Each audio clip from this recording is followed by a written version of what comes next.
Hello, people with good taste. Welcome to another episode of The Smoking Room. I am Des, and this time I am here with... Kirby! Hello, this is Mushroom. Yeah. So, today we are here united to talk about possibly one of the most confusing aspects of Umineko, because, speaking for myself, I haven't seen much discourse on this topic, and... me and Mushroom have been debating this for the longest time, and we've been wanting to record an episode on this for the fucking longest time, and we are finally doing it. So, Mushroom, do you want to have the honors of telling the audience what this episode's going to be about? Of course. So this episode is going to be about the Usher. Yes, the Usher. Usher. Okay. Welcome to the Usher episode. This episode is going to be about the authorship theory of Umineko, which means this is going to be a full Umineko spoiler episode. Please get out of here if you haven't got through all of Umineko.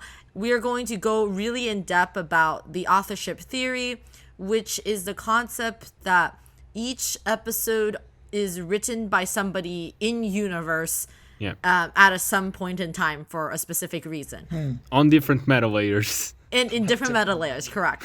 Des and I have been arguing about this since, I don't know, earlier this year. There's we are going to basically flash some Discord conversations we have. There are insanely long. I typed thousands of words on this just on the Discord, and we finally get to materialize them in audio form for everybody else to listen to our deranged arguments. We will be basically explaining what's authorship theory first, and then we will basically go episode by episode to explain who we think wrote everything. And Des and I both have different opinions about things, so it'll be great. And we also have Kirby here, who was just dragged on, so we can have a common person to yell at. Just a piece dragged onto the board. No, Kirby's gonna be crucial to this episode, because me and Mushroom, even though we disagree, we are pretty much on the same page when it comes to the basis of how Umineko works. So Kirby's role here is gonna be to ask and inquire us about anything that may not be entirely clear, because me and Mushroom are definitely gonna make some whips in logic, and we're gonna need Kirby to point those out so that we can explain to them, so that our audience gets it. Okay? Yeah, exactly. All right, I'll do my best. All right. Cool. So, first of all, we need to establish what's going on in Umineko, because as I said, there's not a lot of discourse on this topic, and including me, I don't entirely get how this works, which is why we have these theories, and I don't think a lot of people do entirely get how this works. So let's just go over it so that we're all on the same page. Mm-hmm. Essentially, on a fantasy layer, as we know, Beato makes the game boards, right? At least on the question arc. Yes. Beato makes these game boards for Butler to reach the truth being that Sayo is Shannon and Canon, and everything revolving around them. And then on the answer arcs, everything changes. There are different game masters for different game boards, but they are essentially just game stories that happen. Yeah? This episode specifically is going to be called Authorship Theory, which we'll only be considering this from a more non-magic point of view, but one day we should probably also do an episode which is just called the Game Master's Theory, where we basically read each episode but through whoever is the Game Master. Because I'm pretty sure it is really important that it says EP5 is Lambda Delta's game and it has no love. And why does that mean that? And but we'll get there. Right now, authorship theory is gonna be so. Just for people who are listening to not get too confused, there's a difference between authorship and there's a difference between game master. Yes. So game master is essentially the author on the fantasy perspective on stuff. Do we agree on that? Mm-hmm. Yes. Yeah. Okay. So, what is there to talk about besides the fantasy aspect? As we know, there's this certain fucking person called Ikuko on the real world of Umineko. And essentially, Ikuko plus Tohya are quote-unquote the real writers of the game boards. Yeah, Ikuko claimed that she wrote 3 hit pieces. She said she wrote Banquet, Alliance, and that she got when she met up with Ange in EP6. She was like, "Oh, I was a hit author that wrote those stories." Yeah. And as if that was not enough, there's also a second writer on the real world of Umineko, which is Sayo, writing the message bottles. So we're also gonna have to touch upon just how much is there in the message bottles, how much of it was written by Sayo, how much of it was written by Ikuko and Tohya. You know? Fun stuff. Yes, and yes. confusing stuff. And so essentially the story goes that Sayo wrote a bunch of message bottles, within them being a description of what happened during October 4th and October 5th of 1980. Fuck. 1986? Are you good? Why did you just have an aneurysm there? Yes, 1986. And it's because the Higurashi dates are like confusing my mind. But yeah, except she wrote a lot of fucking message bottles. And some of them were found by people in the real world. Like EP1 was found out by a fisherman who proceeded to keep it for an undisclosed amount of time before Eva gave away the Ushiromiya library. And then the fisherman was like, maybe I should talk about this message bottle that I found that described what happened on those 2 fateful days. And then people on the internet started liking the mystery of Rokkenjima, started writing forgeries being fan fiction about what happened on the island. And Ikuko and Tohya are essentially the couple writer who is the most famous for their forgeries. They're like the most famous forgery writers. And this episode is just gonna be us telling, like, going chronologically and being like, okay, so what do you think happened on the making of this episode? Who wrote them? How much of it was written by whom? And everything revolving around that. How that ties to Eva, how that ties to Ange, and, you know, fun stuff. Yeah. Mushroom, do you want to go first with your idea for EP1? So EP1, just for everybody to know, it is a very straightforward mystery, EP1. Beatrice doesn't show up, quote unquote, as a character until the very last minute. This is without Tea Party. Without Tea Party, she shows up in the last minute, does something to Natsuhi, and Natsuhi dies. And the story just kind of ends there. Every mention of Beatrice or the killing is very, like, mystical. You don't see Beatrice. You just hear about her and hear about the things she does. So in my point of view, this is clearly a Sayo's bottle that she wrote. However, what I was always really annoyed by when I was first reading Umineko is that I didn't understand. So there's a very famous, like, scroll of the text in the end of EP1 that it tells you, like, all the first game results. And it tells you, it even says, like, oh, incidentally, as a result of all-out police investigation, they found parts of Maria's body, which is a jaw, which is kind of weird, you know.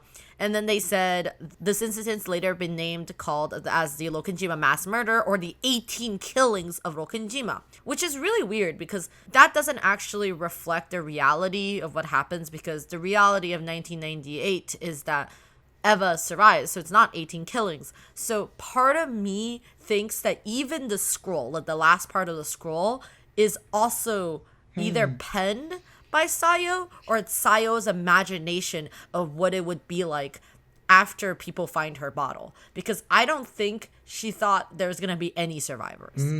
That's interesting. I didn't think of that. Because it makes no sense if you think of it as in that it's, like, actually real. So I don't actually even think it's real to say that there was a Maria jawbone. I think the Maria jawbone is so specific that I feel like it's the type of thing that Sayo, like, fantasized about. Like, as in, like, so poetic, everything is gone, and the only thing you can find is this tiny girl's jawbone, which is weird, but, like, sure. And I think there's not much that is touched up during the republish of the bottle. Like, I think, like, one of the bottle is just, like, shown to the right, because I think in EP4 they mentioned that there's two bottles. A police found a bottle, a fisherman found a bottle, and only one of those bottles were published, like, or to be known. I think the police bottle was, like, you don't know what's in the police bottle. So, like, part of me feels like EP1 is the only bottle that, like, the world got to read. When was the police bottle mentioned? I can't remember that. I will find you the text. It's in EP4. So if the police investigation happened and they, you know, would they assume there were 19 people on the island and that just this, you know, X person, Beatrice would have just killed all of them? Then that would leave one person, which would be Eva, but I don't know if the police. Why would they think that? Why would they think that there were 19 people on the island? You said they had a message in a bottle, right? Yeah, but Mushroom is arguing the part about the 18 people is not actually written there. So why would the police think that there's... Well, my argument is that that text is not written anywhere. That's just like Sayo imagining, fantasizing about what would the future be like if somebody got it. I guess that could be the case. My argument is that the police, based on circumstantial evidence and What evidence? There's no evidence. Yeah, I'm getting to that. Oh, okay. I beg your pardon. I'm just saying, like, based on circumstantial evidence, which the only thing being like the one testimony from this bottle, they maybe just like assumed there were 19 people on the island, as is implied. Which is what we're gonna get to. I think the police bottle has EP2. So okay. I think we're getting a little bit like ahead of ourselves, up in the weeds now, but like what I'm trying to say, Des, is that like the wording about that scene is very specific, is about that it's not only calls it the 18 person mass murder, because like I don't know, I wouldn't have called a explosion mass murder. Like why do you say it's like okay, so it says this. Look at the text that I just posted in Smoking Room. It says the incident was later called by names such as Rokenjima mass murder, or the 18 killings of Rokenjima, or called the legend of the witch serial murder. Like a serial murder means you do one killing and then you do another killing, like, and it's like not the same as a mass murder. Like a mass murder is different from a serial killer. Like, does that make sense? So like I feel like in Sayo's imagination, she didn't think the explosion would happen that big. Like she might have thought like you can find bodies and stuff, and that would make like it makes sense more like a series of murder. But instead, Eva got completely like off the island, and the whole island was blown to smithereens. Like she got off scot-free, not even because of the fact that like there was any bodies. Is like there was literally nothing left. Like Sayo didn't even get to have like a very like satisfying like, oh, and they went onto the island and they found some bits and clues, and maybe those bits and clues could help them understand my mystery. And the message bottle is that like there's literally nothing. No, I absolutely disagree. Sayo has to know for sure the bombs are gonna blow up all the evidence, because that's the basis for the certainty, right? Like even you. Yes. But like, why would she? Okay, but that's what I mean by that's why I think the EP1 scroll is a fantasy. Like the EP1 scroll is not something that's actually said in 1998 time. Like it is clearly her fantasizing of what people would say about the case, because what they actually call the real Rokenjima they call it a Rokenjima incident or accident or Rokenjima suspicion. Nobody calls it the mass murder. Like they only start calling it a mass murder after one of the like bottles came out. Just like looking at this text on the screen, I think it's interesting that it's I just think it's interesting that it's written in a way that's like, however, the witch was fickle and she left behind this tale, which you could be like, oh, that was written by Sayo, and then you have the part about the fisherman, which would be pretty hard to have guessed how that bottle would end up there, and then you go back to like what we assume is the fantasy with the Rokenjima mass murders and the 18 killings of Rokenjima. I just feel like it is the type of thing where you read it and you're like, somebody's like thinking about this. Like it's not very like it doesn't actually reflect to the reality that like of 1998. That's what I mean. Does that make sense what I'm trying to say? It does. I just meant that Sayo writing it had to know that the bombs were gonna blow up all the evidence. I think so. Yeah, but like I just think it's weird for her to call it a serial murder. Like I feel like that's just like what she wants it to be called. No, yeah, because she wants people to think it was a witch who did it in succession and killed people one after the other. Maybe she hadn't finalized her thoughts yet. Yes. Oh yeah, it could just be an earlier draft. Yeah. I guess it could also be that. Oh, also, we basically all of our theories about how our forgeries or message bottles are interpreted in modern day would be coming from the part in EP4, which is called the Maria Associage, which is part 113 if you were looking at the Let's Play. And it's the conversation between Ange and the professor guy.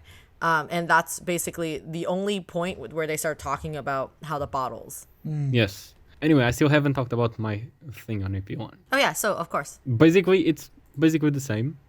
But wait, okay. Actually, question: when it comes to the tea party at the end and the secret tea party, what's your thoughts on that? Is that just a meta world that exists? Was that written down somewhere? And then I'll tell you my idea. I guess Des and I had this conversation before we start recording. All of my reads are gonna be no meta world, no concept of people talking to each other. Like either this is a conversation that people imagined, or it's a conversation that just doesn't exist. My personal take on what the ending of like Tea Party 1, like for example Tea Party 1, what could that possibly mean?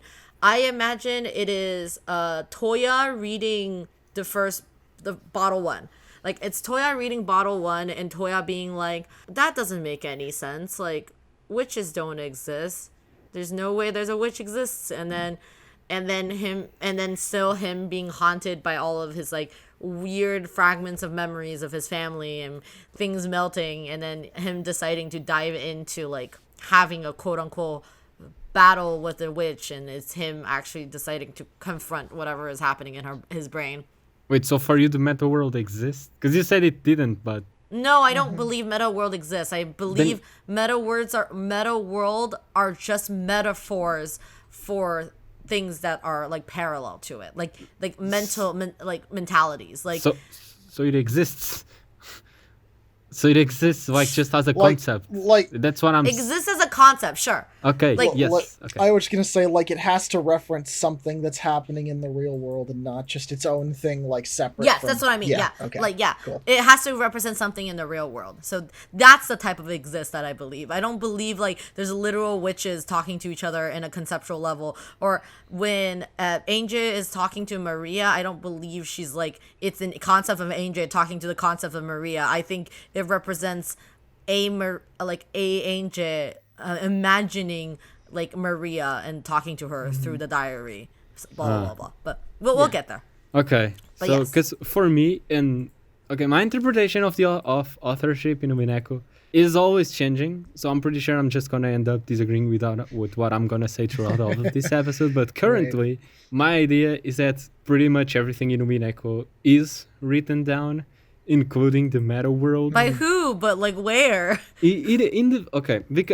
Picking up on episode 1. So I wrote the skeleton for the mystery of episode 1, put it in a bottle, threw it to the ocean with a bunch of other message bottles. The fisherman got it. Some years later, he published the message bottle. People on the internet took interest, wrote forgeries. Ikuko was one of them, and Ikuko with Tohya were like, let's just fucking write a story based on this. This sounds interesting. Also, I got confession here. We have the answers, bro. So they just... We have the answers, bro. He looks at answer sheet. So that's how there is foreshadowing since the beginning. It's because they literally have confession, as we know from the manga. And so basically what they did was they were like, we're just gonna write a story with a bunch of forgeries, make a story with a bunch of forgeries, except there's a continuity between forgeries. And so they pick up the message bottle raw and then just add something at the end. And then from episode 1 episode 1 is just the message bottle raw and then the part they add. And then from episode 2 onwards, it's actually them just either coming up with their own forgery or picking up a forgery that already existed, but adding their own twist. Their own twist being the meta world and the continuity between cat boxes, between fragments.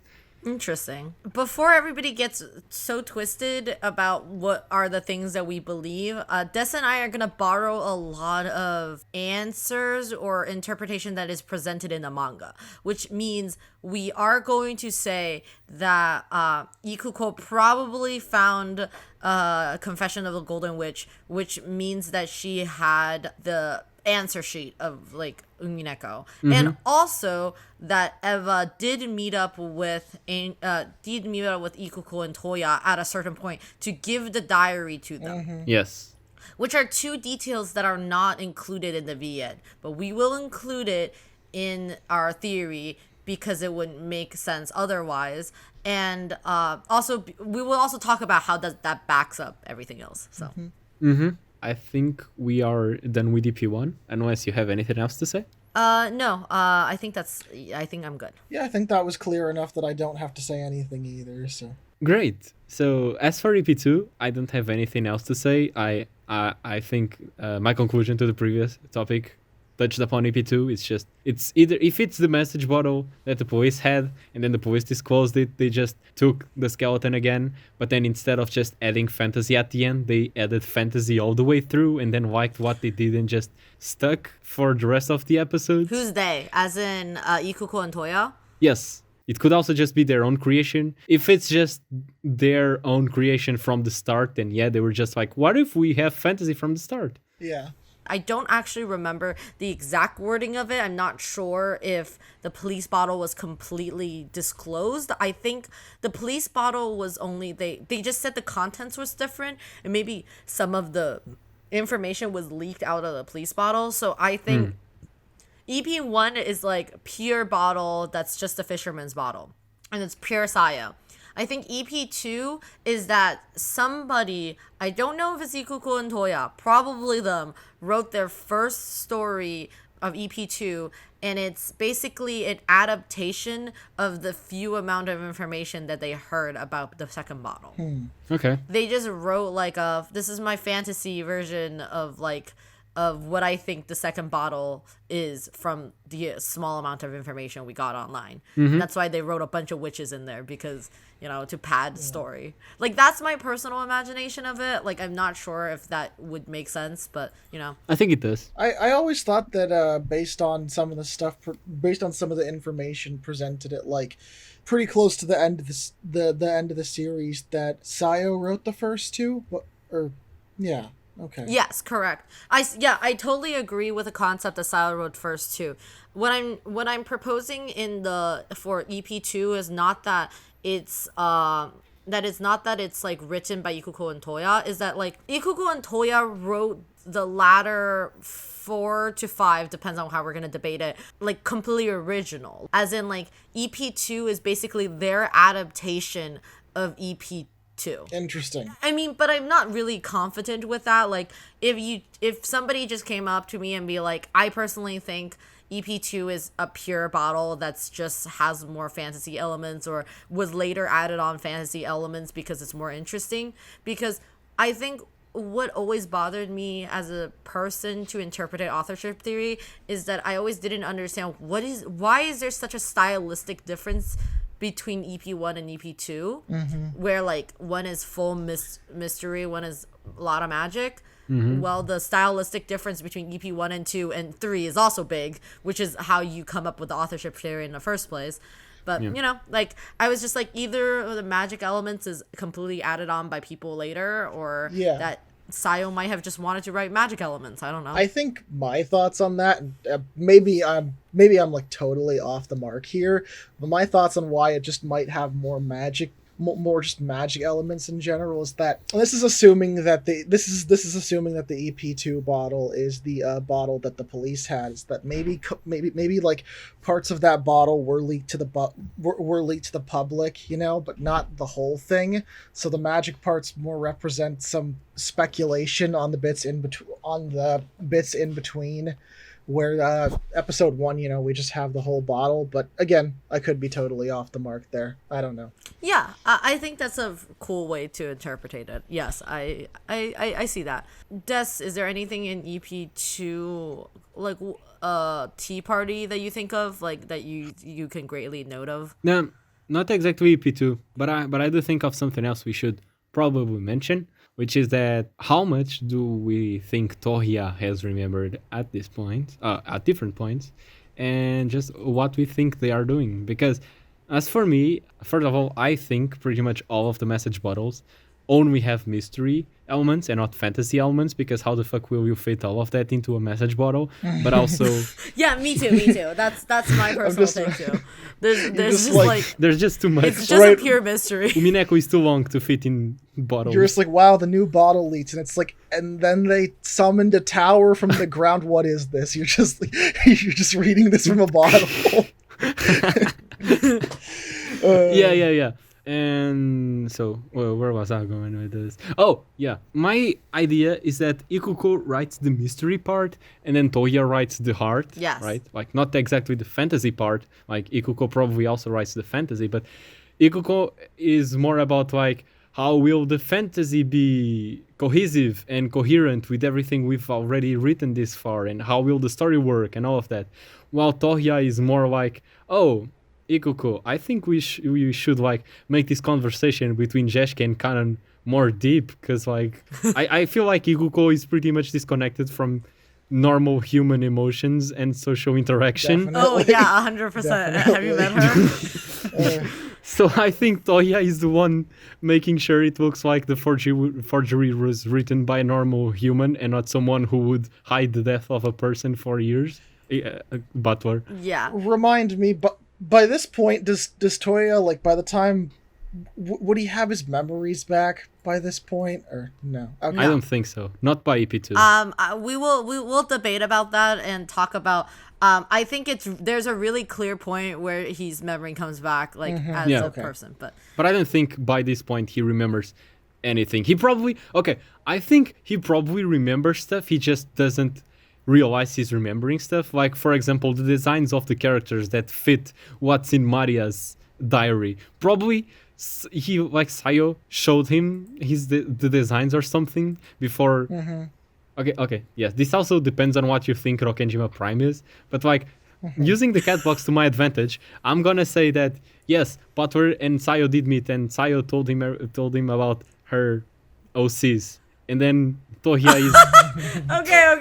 Tohya is unconsciously. I'll debate you on that about that later. Okay. Let's move on to Okay. EP3. We're getting a little bit ahead of ourselves. Before we get into EP3, I want to bring up this dialogue that happens in the middle, like that's in the very beginning of EP6, when Ange first meets up with this mysterious woman named Ikuko, and there's this very specific text that says.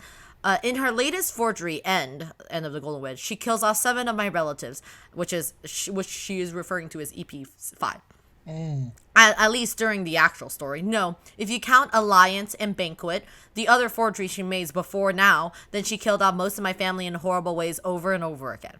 Which, in this way, we know that in Ange's world, or in 1998, the direct forgeries that you can link to Ikuko / Toya is Banquet, Alliance, and End, which is EP3, EP4, EP5, which is what we know right now. And she's currently reading EP6. That's also what Ikuko is writing. Right. So we know for sure those are hers. Okay. So my thing about EP3, my view on it is that EP3, during the writing of EP3, Ushiromi Ayafa got in contact with Ikuko. You have to explain how they wrote the forgery. I feel like you're jumping a gun. You're literally talking about the last part. No, like I've already told you. Like I think the forgeries, like all of Umineko, is the forgeries. Like what you read in EP1, main story plus Tea Party plus Secret Tea Party, is part of the Legend of the Golden Witch forgery. Everything in it is written down. Is part of their forgery.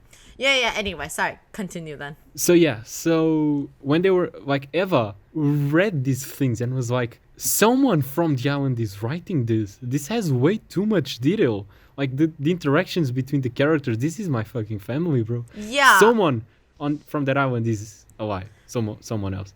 So she digs into it, finds about Ikuko, meets with them, meets Tohya in her house, and then she's like, bro, if you wanna keep like disgracing all of these people, like playing with our lives, just have this fucking diary and like sort shit out. You're not right in the head. Like I'm pretty sure Eva gets mad at them and then just leaves the diary there and leaves. Then they choose not to read it yet because they still want to read forgeries. So they still want to write forgeries. So they don't want to know the answer yet. So that like they read confession because they need to know what. Wow, that's such a vindictive answer that you gave them. Yeah.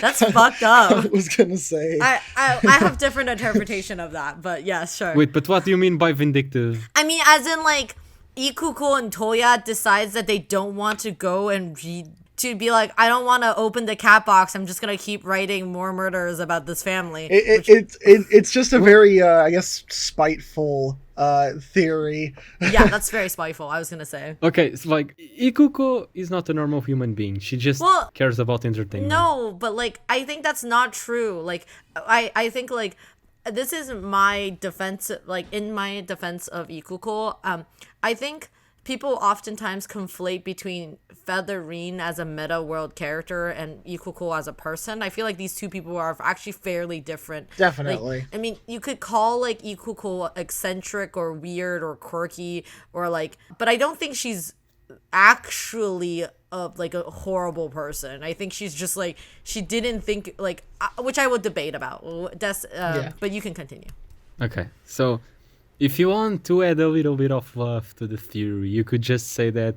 Okay, no, actually, there's no love to be had for Ikuko in my theory. But wow, that's so fucked up. I like her. I think Ikuko is good. But as for Tohya, like imagine Tohya feels no connection to Eva, and he's also going through shit. And then even though Eva is having an emotional discharge, he's like, yeah, but also like writing these forgeries is kind of that's a fucked up theory. It's kind of helping me cope with my situation and kind of.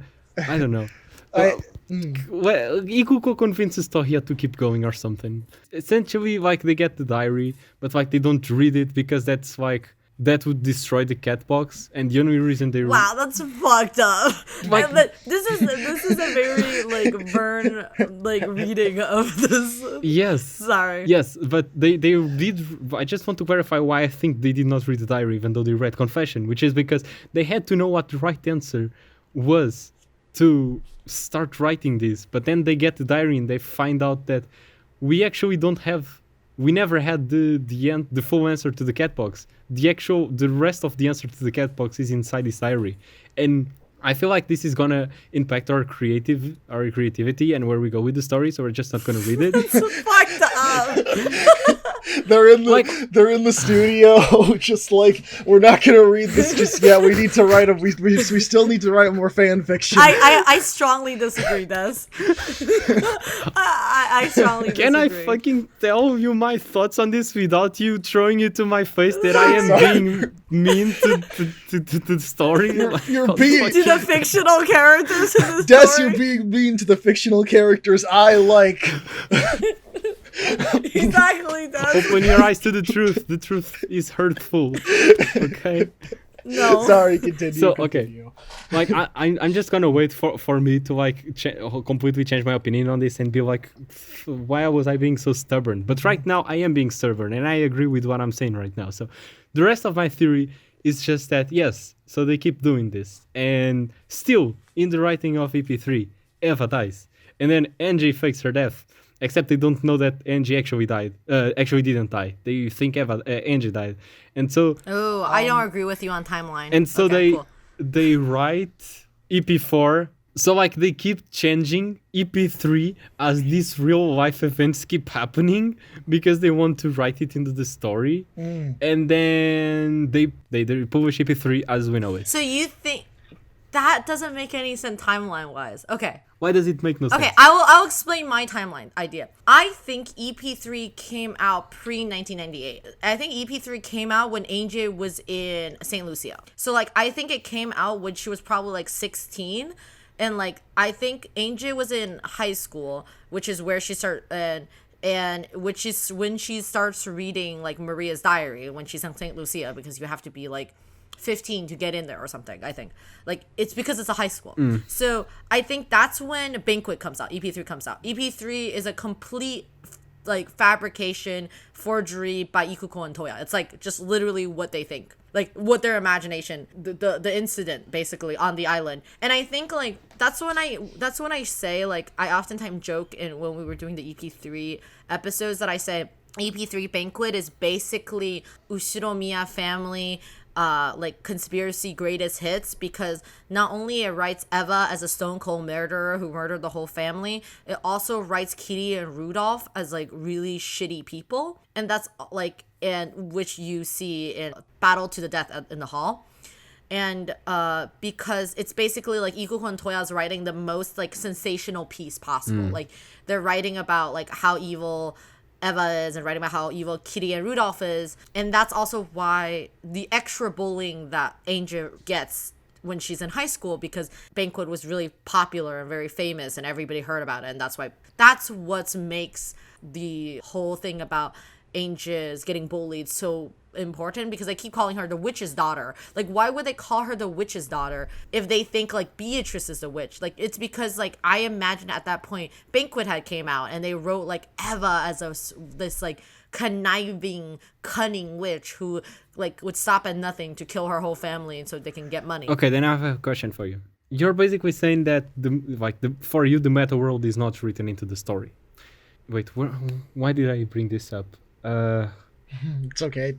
Take your time. Fuck. You mean like Eva Beatrice is not written in the story? Yes, but it was because... Anyway, here's my problem with EP3, which is a problem that I think your theory is gonna come into, which is precisely Eva Beato and the events surrounding Eva Beato. Because you cannot...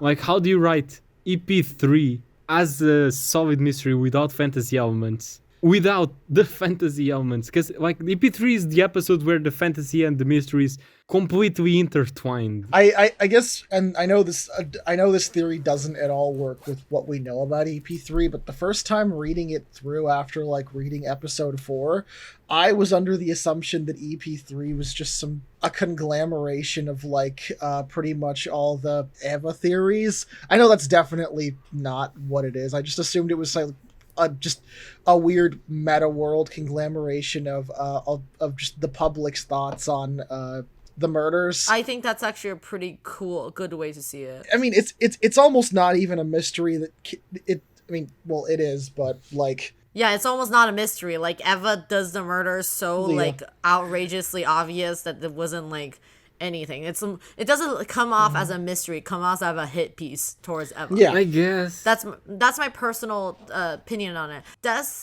We joked about this in the alternative theory episode. You can ask me like, how does Ikuko and Tohya like not write mysteries that would contradict with the Shikan interests? And I think we did joke about the fact that alternative theory can be solved. The first Twilight could be solved with just canon being alive and did everything, you know? Not canon. Canon is canon is dead. It's just Shannon dies, Sayo comes out. No. Yes, we talked about this, but I just mean like if at this point Balor hasn't reclaimed his memory and Ikuko is like, whatever, I'm just gonna write a lot of the mysteries and like all that part, the Shikan interest theory could still work while Balor doesn't have that memory. I think it could definitely just be like Battler in quotes, Tohya just having like vague ideas of what happened and then just kind of getting like maybe too influenced by the the media's take on everything around Rokenjima, and then just being like, yeah, I mean, that sounds right, I'll write it this way. So coming back to what I think happens during Ange's time is that I think like during the height of Banquet EP3's popularity, like Ange is reading Maria's diary and basically trying to like learn magic, rewrite her life, like trying to cope her life through like magical thinking, and then she fails that and then she stops being a witch. And like that's what I think is the time frame of when EP3 comes out.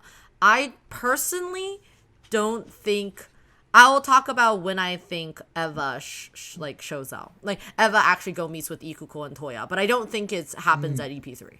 I assumed it was after episode 3, and she's like she shows up and is like hey, what the fuck? It's like, oh, hey, battler, but not really battler. I don't really need this anymore. You're probably the person who would benefit from this the most. And on Ange, it would probably just fuck her up if she read this, so. Yeah. Because I don't think EP3 is the type of thing where they just like post a chapter and then threw it online. I imagine they wrote the whole thing and then like put it somewhere, like published it. So like I don't think there's any time for Eva to show up to give them the thing until the end of EP3. Okay. Which also makes sense in Umineko timeline wise. Des, what is your question, or are you okay? I have been reborn when it comes to my theory because What? What the fuck? This is like I haven't been talking for the 2 seconds, but I just reborn. yes, I have. You know how like when there's like an anime, there's like a big fight happening, and then you just have this character in the background like charging their attack. That's just like me being like having this emotional conflict inside my mind right now, which is essentially like the theory I was presenting here was a different version of a previous theory I had, which essentially set on the same basis as Mushroom. That one being only mystery exists in the forgeries Ikuko and Tohya write, and the Metaworld just exists as a concept. It isn't written down anywhere. It just is a thing. And the reason I changed my theory was because I was like, it is impossible for EP3 to exist without the fantasy elements. But now, hearing you talk about EP3, I was like, guess it can exist without fantasy elements, just a vastly different EP3 from the one we know. Yeah, exactly. But it can happen. Like, for example, when Kiria and Rudolph go to the mansion, instead of having them get pursued by Eva Beato and then having them being pursued by the Shestas. It's just them getting pursued by Eva. That's it. Yeah, and then like it wouldn't be a very good mystery or a mystery at all, but it would. Or just them getting pursued by a dark figure that like turns out to be Eva in the end. Like it doesn't have to be like all witches. Yeah. So I am now gonna shift into my previous mindset. So forget everything I said about the chronology of when Eva met with Ikuko and when Ange died and all of that, because I'm pretty sure I'm just gonna end up saying the same thing that Mushroom is gonna say when she gets to EP4, because we are basically on the same track right now. Woo! Yeah, I was gonna say, I feel like Des and I are like having new arguments of things we already argued about it and 5 months ago, but Des and I both don't remember, so we're reading messages that we wrote like 4 months ago, like 5 months ago, like to like have this conversation in the first place. Okay, so Tell us. So Kirby, do you have any questions before we jump into EP4? No, not really. The only thing I was gonna say is that, like, I mean, if we look at it from just purely like the quote unquote mystery aspect of it, like the episode just ends with Eva shooting Battler, and then that's just the end of it. It's just interesting to think about, I guess. Okay, Mushroom. Yeah, exactly. I have a question about this though, because okay, go for it. My idea was that Ikuko wrote mystery, Tohya wrote fantasy. So I guess our current theory is that since there's no fantasy, Tohya really only Tohya's role is like, oh, do you remember anything about this? Like maybe you could make it some more believable. No, I don't really agree. I think the truth about what's the difference between Ikuko and Toya's writing is like, I think Ikuko writes like, Ikuko can't write people. Like, I don't, like, I think, like, it is clear to say in the end of, the VN where you get to read, like, a slight amount of part about Ikuko and Toya. Like, Toya just read Ikuko's work and was like, this work is great, but, like, all of your characters are really fucking flat. And they're, I don't, like, it's unlikable and stuff. So I imagine, like, Ikuko writes, like, basically most of the bigger mystery or like the hatred that people, or not even hatred, but like basically like she writes more tricks and Battler writes more heart. Yeah, I like that. Yeah. That's a nice way to look at it. So, okay, another question. How much do you think Tohya has remembered up until now, if anything at all? I don't even think he thinks himself as Battler yet. That's how much he doesn't remember. Yeah. Okay. Since I will be the person presenting EP4 and I'll explain to you my thought process and when I think Battler starts remembering.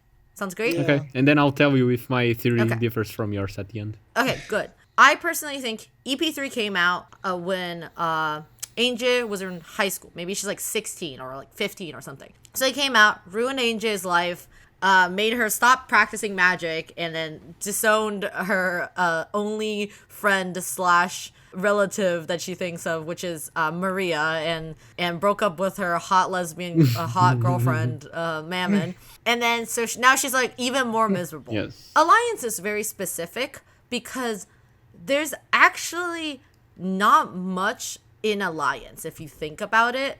I think in the middle between EP3 and EP4 publishing, I think that's when Eva meets with Battler or Tohya and was like, what the fuck is wrong with you? Do you not understand that your writing has ruined Ange's life and ruined my life even more? Like, clearly whoever got to wrote EP3 knew about our family and knew about everything from like the staircases to the fucking garden. Like, this is not something like any like people from the outside could write about. So I imagine she's like, figure your shit out and stop destroying us, like, basically. Yes. So that's why I think it's interesting, because EP4 has a complete change of tone, where in EP3 it's like a hit piece towards Eva, and I think like EP4 they were like, okay, what if Kingzo just did everything? Kingzo killed, like, it's Kingzo's fault. Like, at least that is like the most emotionally different thing to like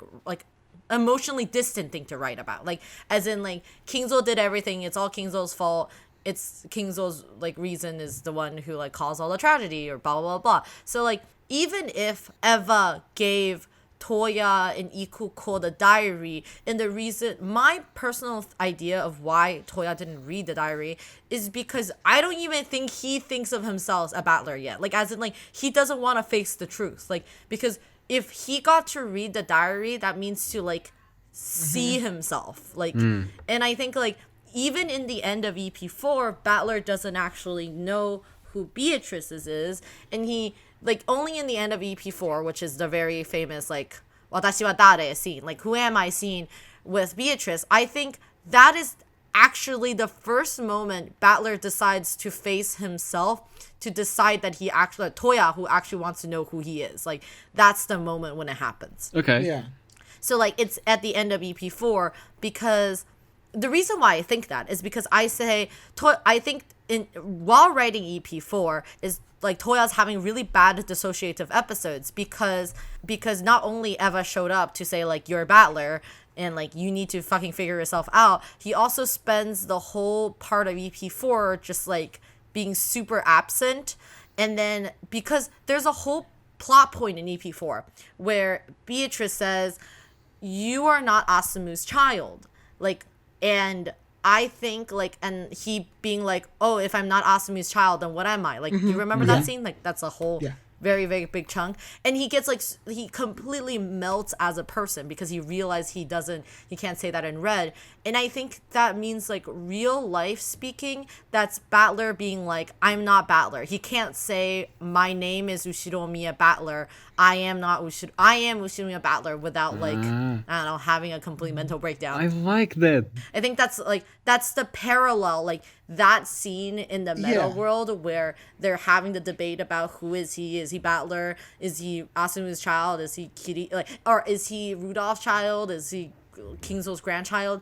All of that is mirrored in the reality, which is Tohya not being able to accept that he's Battler. Yeah. I like the fact that it's the same plot point, but then on a meta world perspective, it has a meaning, which is that a butler is not Asumu's child, he's Kiria's child. But then on the real world, it has a different meaning. It's that I am not butler, I am Tohya. I do not feel like I am butler. I like that interpretation. Yeah, and I think like this is actually what I think is interesting.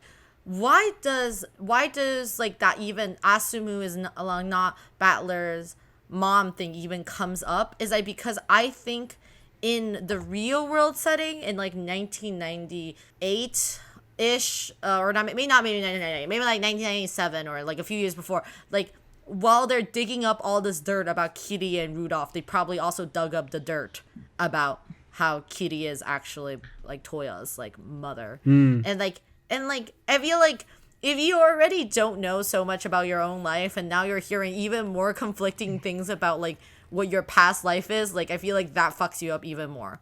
That theory, that way of looking at it, presents a whole new, like, I guess, way you could look at the very last part of episode 4, where it's just Battler kind of just walking around the island, seeing just seeing all the dead bodies and just kind of just being like, well, I guess what I'm trying to say is that it could be just, like a metaphor for Tohya just going through his memories and just, Yeah, actually, that's a great way to see that. Like, yeah, as in, like, he's the sole alive person walking through That's his nice. dead bodies of his family. I'm not sure if you'll agree with me here, but I think it definitely gives a lot more weight to the final line of EP4 just being, "Who am I?" It's like it's Tohya really thinking on his own for the first time, like, about the mystery and about Battler, without just being too being afraid that by exploring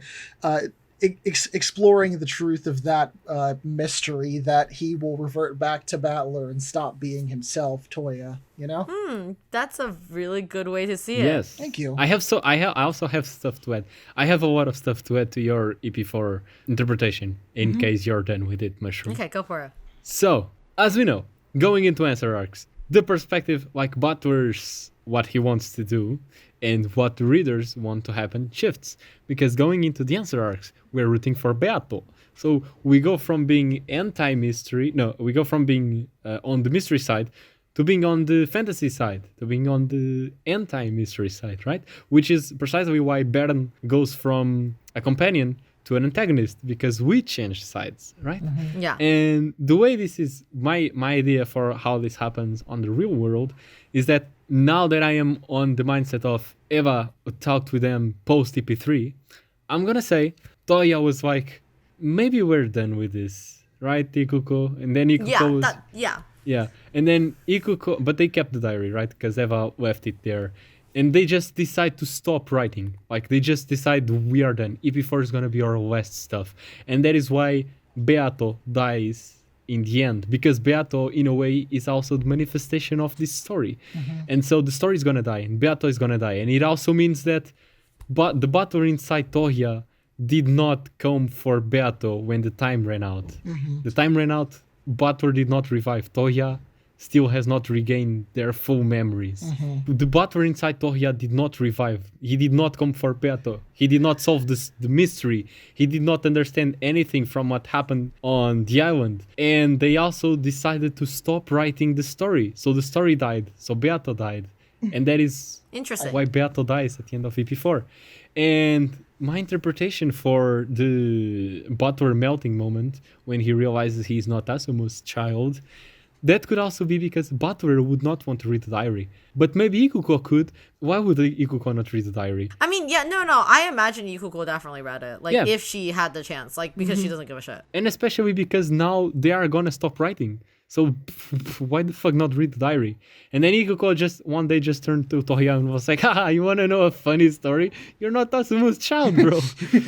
I don't know that that's how it happens. I truly imagine the Ikuko of the you're not Asumu's child thing is just like a very public knowledge, like that was on the news, I imagine. Can I ask a question about like something from the manga? When Eva meets up with Tohya, is he already in the wheelchair by that point? Yes. Okay, so he's already had his like. Yeah. Okay. So major... that's actually a very big thing I was gonna mention. So I personally think Tohya, when Tohya fell off in EP4, like I'm gonna keep going with my EP4 thoughts because I actually have more.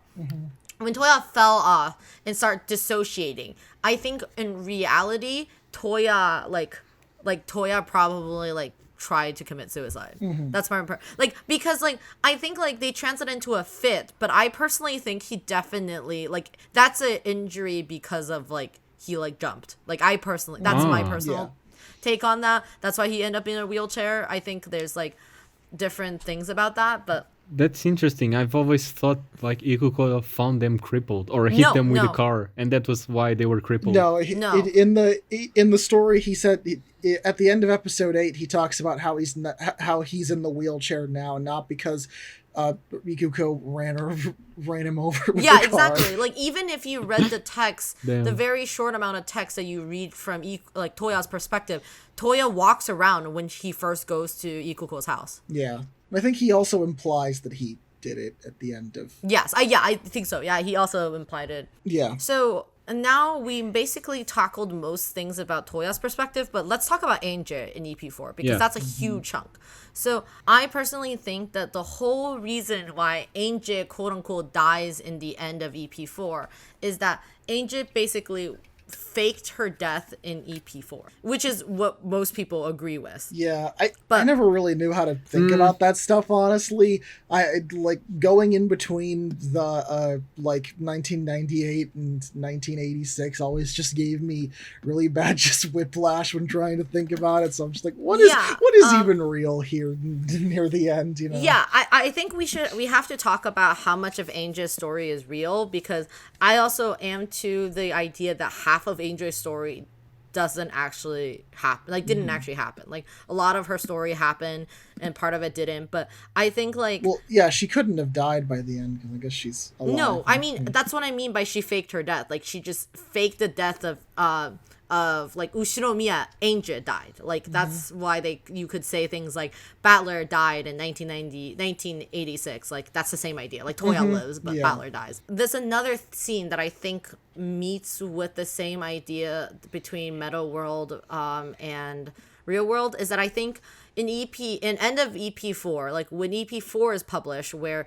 EP4 is published in a way that basically pins all of the fault onto Kingzo, like as in writes Kingzo as an active character and said Kingzo killed everybody, and is that Ange faked her death, and then that's why quote unquote red text Shiromiya Ange is dead in 1998, and the news just gets to Toya's ear, and then he has more of a mental breakdown, and then that's which is also paralleled in EP4 Metaworld, where Ange turns into mincemeat the moment he says, "Oh, I am your sister," is when Battler actually starts realizing, wait, this person, Ange, is dead, and I am Battler, and this is my sister, and now that's the only other person that could have been connected to me is now dead. And I think that's also like a very big moment of Battler to basically trying to figure out, like now actually making sure, like he's like, I have to figure out myself, like that I am the only person. Like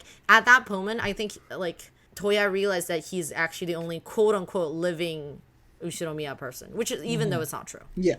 Holy shit, that's great. May I do the bridge from EP4 to EP5 based on what you just said? Sure, go for it. Okay, so after, because that's a very interesting thought.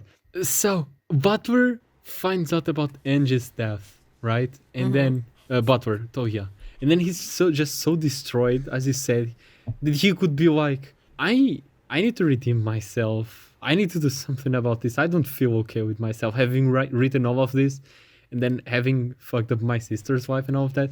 So I think EP5 and 6 were both an act of redemption by the part of the writers. Yes, I 100% agree. Yeah. Yeah. EP5 and 6 is 100% redemption. We have built this fan base who enjoys messing with this family's story as much as we did. Yeah. So why don't we just fuck with them and write 2 troll pieces? Yeah, definitely. EP5 is definitely a troll piece. Well, I have some interesting thoughts about EP5. Maybe not just as like, I don't see it as a troll piece more so than I do see it as like a response to EP3, if that makes sense. Yeah, go for it. Oh, really? So I guess the way I see it is that, and so EP5 is said to have been written with no heart, right? Mm-hmm. You know, it's just like it's just a heartless story. I just started thinking about how many similarities there are between like EP3 and EP5, and I kind of just thought like from like a Tohya and Ikuko from a Tohya and Ikuko perspective, it's written that way kind of as a response to when they were like, Eva, we're gonna write a really mean story about Eva. This time they just they just write, you know, a really mean spirited, heartless story about Natsuhi. If you cut all the meta stuff out of it, right? That's really funny. Just like a story where it completely frames Natsuhi, except this time there's no crazy magic happening.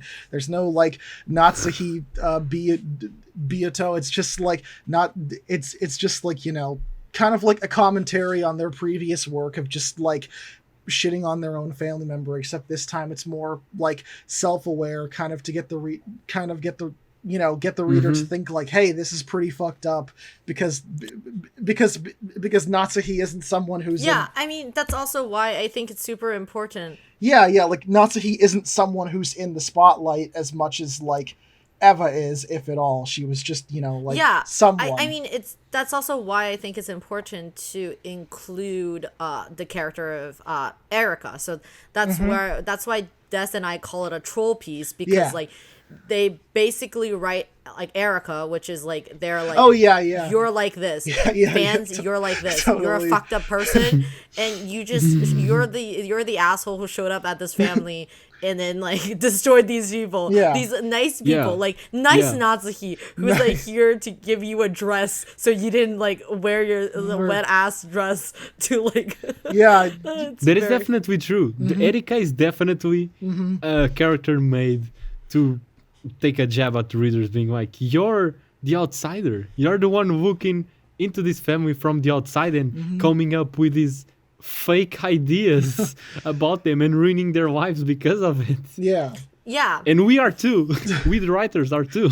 And I think like that's why like EP5 is really self-aware about it. That's what I mean. Like I think I also mentioned this about EP5 is that like the crazy thing about EP5, I don't even think they get to the last Twilight, don't they? Like doesn't the story No, that's EP6. Oh no, that's just EP6. Okay. I know like they Erica has the scene where like Kenzo was sneaking through your window and you were having sex with him or whatever tonight. Which is so fucked up. Like but I feel like that's totally like that's what I mean by like that's just completely like Ikuko and Tohya going off the deep end, being like fuck you, like, you know, is this what you wanted? Is this always what you wanted? And we're gonna write the most like shitty piece for you. Like Well, while we're on EP5, I just want to bring some attention to the goats, because even the fucking goats have depth in this fucking story.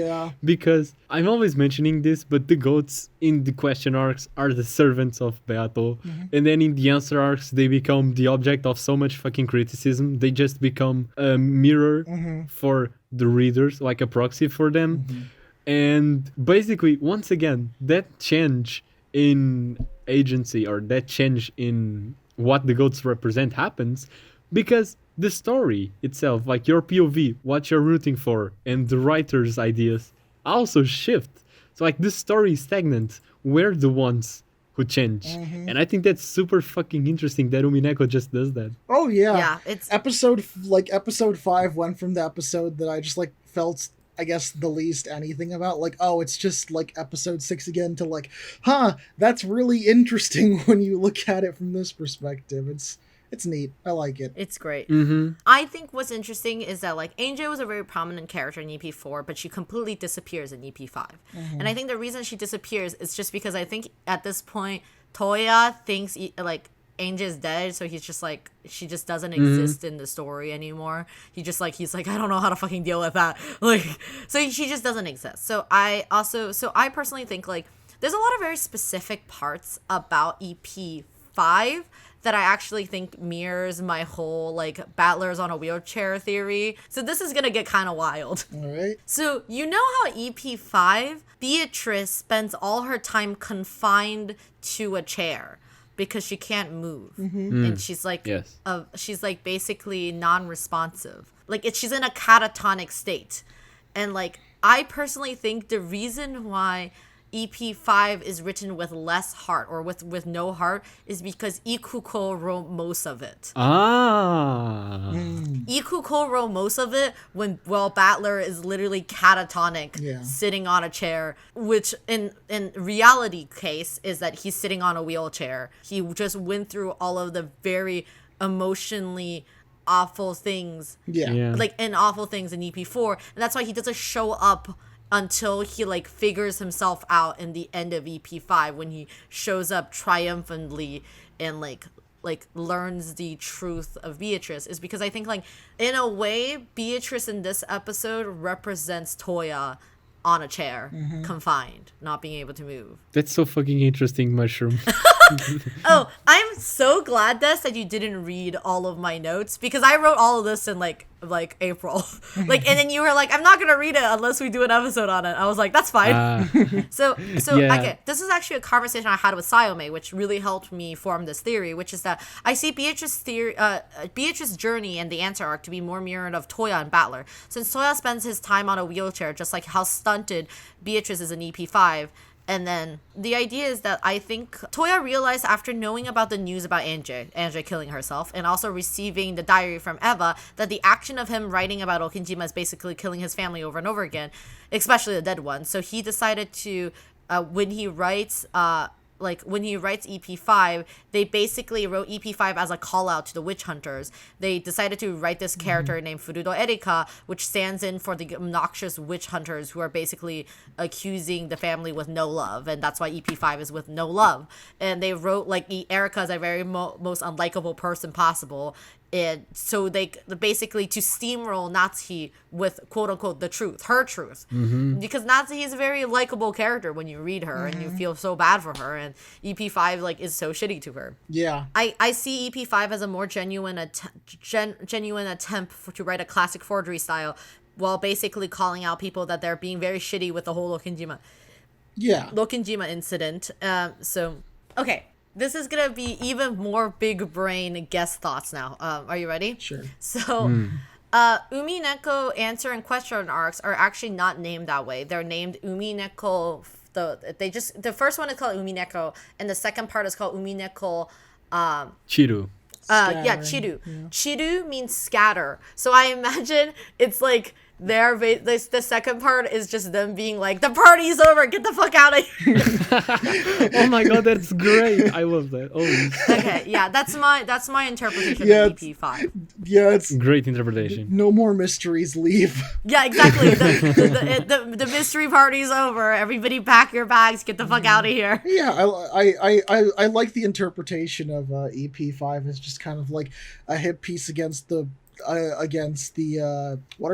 what are the conspiracy theorists called? Do they have like a specific name? They're called the witch hunters, which is really funny. The witch hunters, and then a call out post sort of against themselves for writing, like kind of like a self introspection for writing episode 3 to begin with. Yeah, and I think that's a really great way to see it. Yeah. Just one last thing on EP5, real quick, just because Kirby mentioned how similar EP3 and EP5 were, and then I started thinking EP3 is Eva Beato's episode, and then EP5 it's Furude Erika's episode, and then I just could not stop thinking about how to the similar were. They are so similar that even in the fucking Tsubasa side story, Eva Beato is called obsolete because Erika was introduced into the story. That's funny. Oh my Jesus God, Christ. That's great. So let's move on to EP6. EP6 has so much magic element to it. So many magic scenes. Des, do you want to go first to talk about what you think is actually written down? Okay, I can go first. So, fucking EP6, my favorite episode. So me too.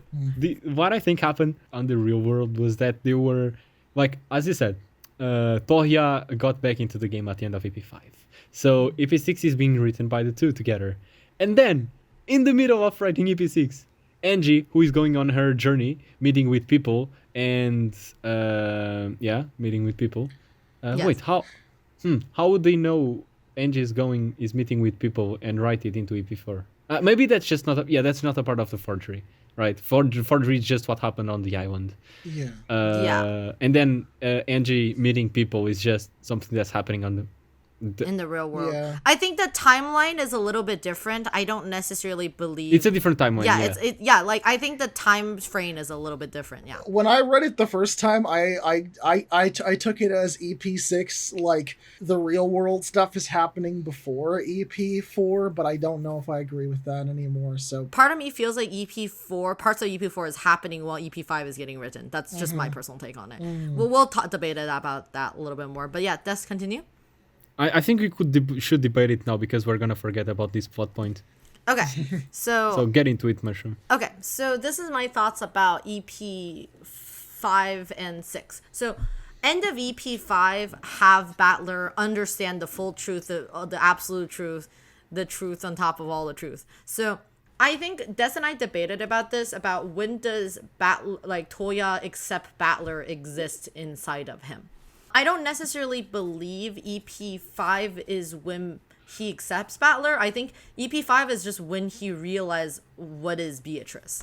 Yeah. So like EP6 is written in a way that basically the actual mystery is not that long because they don't even get to the last Twilight. I think they just sat up on like Twilight 2. There's only like 8 murders that happened, I think, in total. I barely remember the murders of EP6, honestly. But the point is like what I find fascinating about EP6 is that it's not even a mystery.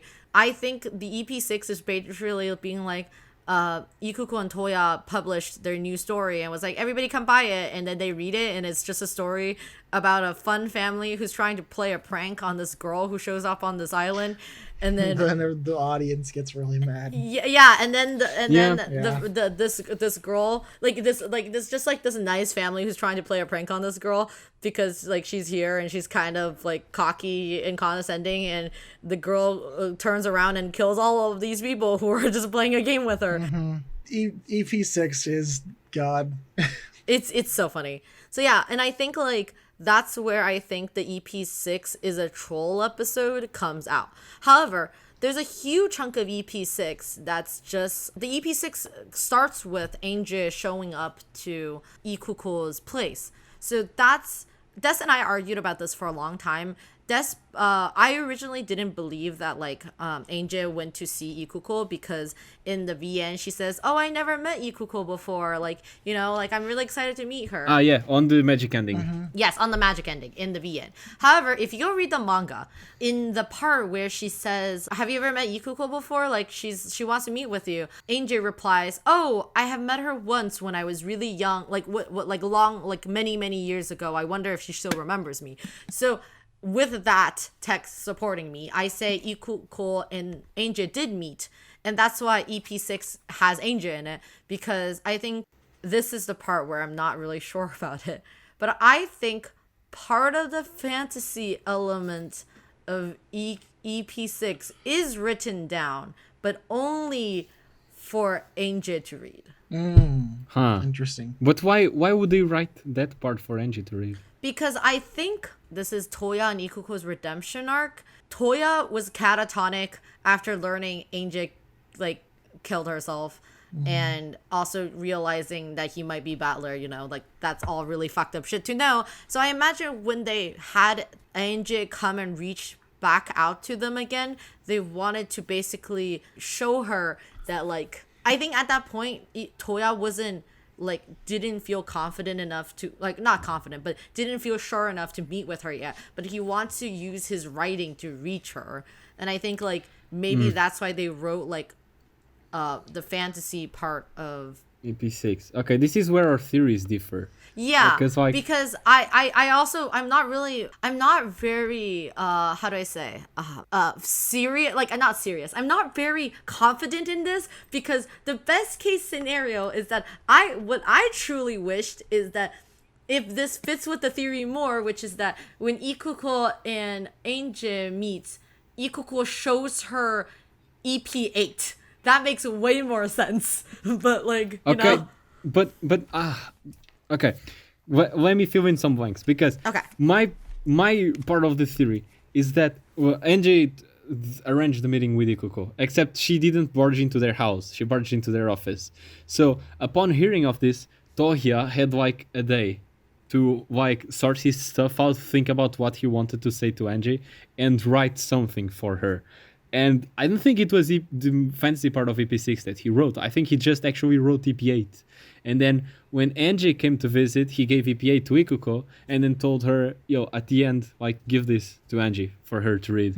And then what I think EP8 has is EP8 has the party where all of the family members are together having fun, and then at the end it has the trick ending where Angie goes to the island and kills everyone on the boat. And the reason they would know that Angie is like going on his journey and has Amakusa with her and all of that, we could come up with all sorts of explanations for that, like Ikuko contacts, Ikuko's money, like something about that. Interesting. Yeah, I'm pretty sure it was just Tohya being like, shit, Angie is visiting. I have Angie is alive. What the fuck? Like, I've been holding this weight for so long. I finally have the power to do something about this and fix something and get her out of this path of destruction that I set her up to. So I'm gonna write this episode and hopefully pass my message on to her. And then Angie comes in, she revives because obviously Angie, the name Angie, has been dead. So she basically revives there.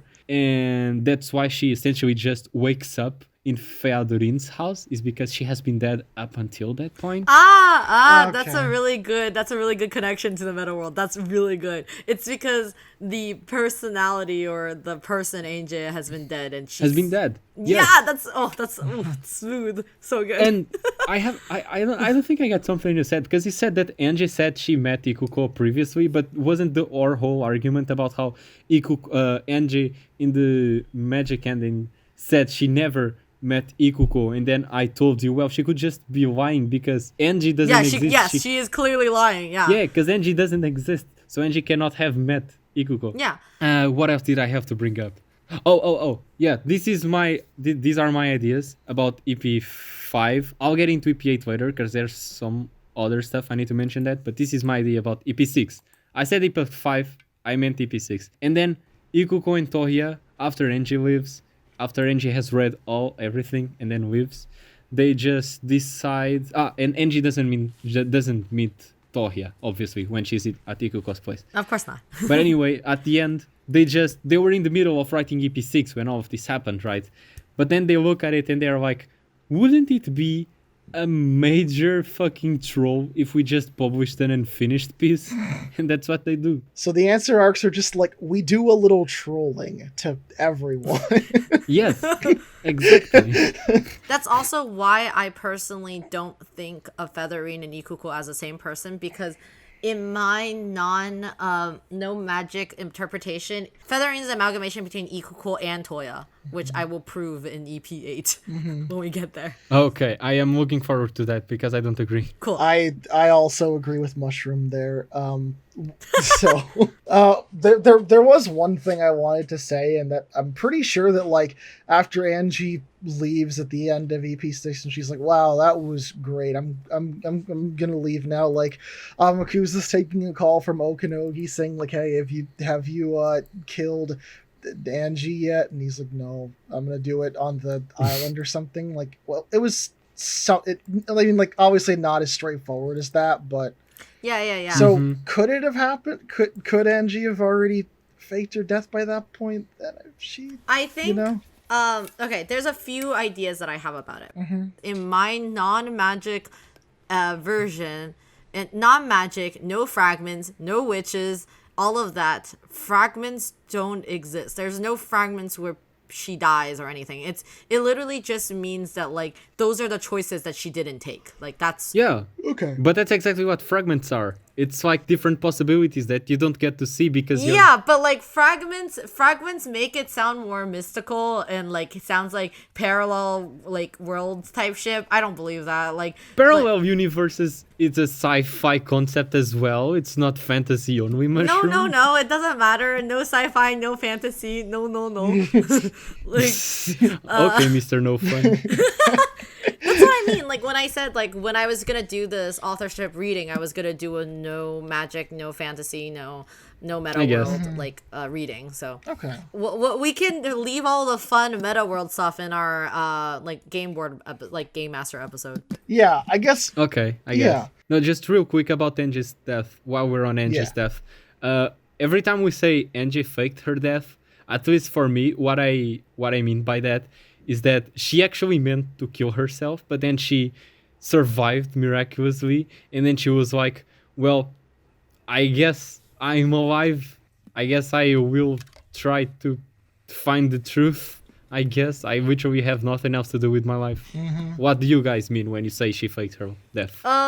Either or. I mean, I personally. I think I'm still trying to wrap my head around. Yeah, exactly. I'm so shocked. What exactly she faked her death means myself. I think she faked her. When I said that she faked her death, eventually means that she publicly fakes her death. That the name Usiramiya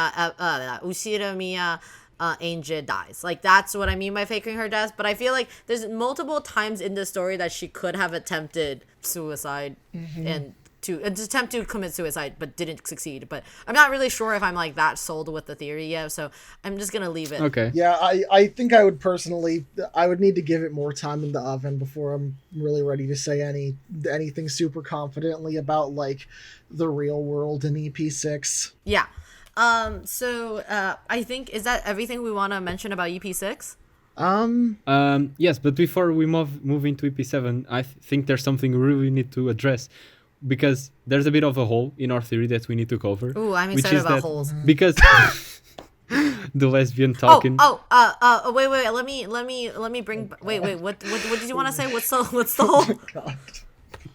You said you loved holes, and I was like, yes, of course. Dad. Shut up.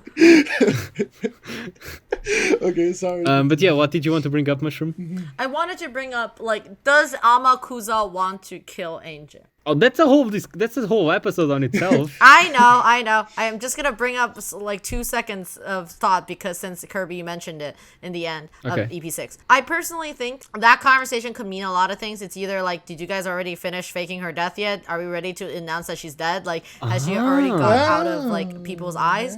Or like, what a golden truth. Woohoo! Maybe. But I also think it's very true that we, at our first time meeting Okonogi, we already know that he prepares for both of the outcomes. Like when he was like, whatever, if Ange escapes, then Ange escapes. She will owe me a big favor. If Ange doesn't escape and then gets captured by the Kiria's family, then you know what, that's cool too. Like I will get a lot of favors from that as well. So I imagine like Okonogi's probably planning to kill her if Ange decided not to fade out from the background, or he didn't. Like, it doesn't really matter. Like, I imagine, like, in the end, it all worked out anyway. I see. That's my personal take on that. That makes sense. I like that golden truth. That definitely makes a lot more sense, because I was having trouble just bridging that connection. So I think if I take that into account, then yeah, I could definitely see it. Yeah. So anyway, the hole we need to fill. So at the start we said Tohya and Ikuko read confession, right? So that they could write a mystery that always had the same answer. I mean, no, Ikuko read the confession. I don't think Tohya did. Okay. Yes, that's where I was getting at, because I said at the start that both of them had read confession, and then I was like, wait, then what is the conclusion Tohya comes to at the end of EP5 if he already knows about Shikanon? So I was just gonna cover that hole, because yes, of course, we could just say that like Ikuko read it and then was like, hey, you want to know the truth? And that Tohya was like, nah, I'm good. I'll just like help you with the character stuff, and then I'll try to reason out the mystery myself. That could even be a plus to their dynamic, because then Ikuko could be like, what do you think of this scene? Am I being too obvious? Can you instantly figure it out? You know? Yeah. Okay, so that's actually a really interesting take that you just mentioned, Des, because this leads to the very, very big very, very big argument that I would have with people, and also because I recently had a conversation with somebody on a Discord about it, which is the Y equals I theory. Do you know what Y equal I theory is? No idea. Equal I? No idea. Never heard of it before. Okay, Des, do you know what Y equals I is? No. Okay, so Y equal I is the theory that's called Yasu equals Ikuko theory. Or I guess in this case, which is Sayo equals Ikuko theory. That because one. a lot of people think if, this is a big if, I don't really agree with this theory, but I will explain to you what this is. If Ikuko is Sayo, it will basically every single meta world conversation will actually have a real world counterpart because it would be the actual conversations Ikuko and Toya are having. However, Wait, what the I am not one to believe that because I don't like that theory that much, but I find it interesting enough. So I personally see it's at least interesting enough to be brought up. Exactly. I think it's interesting enough to brought up. So, but I also do think that would also still make sense if it's the Beatrice and Balor conversation. Parts of it could be interpreted as Ikuko who had read Confession and Toya who still has parts of Balor's mind. That's such a good metaphor. I hate that that's such a good metaphor.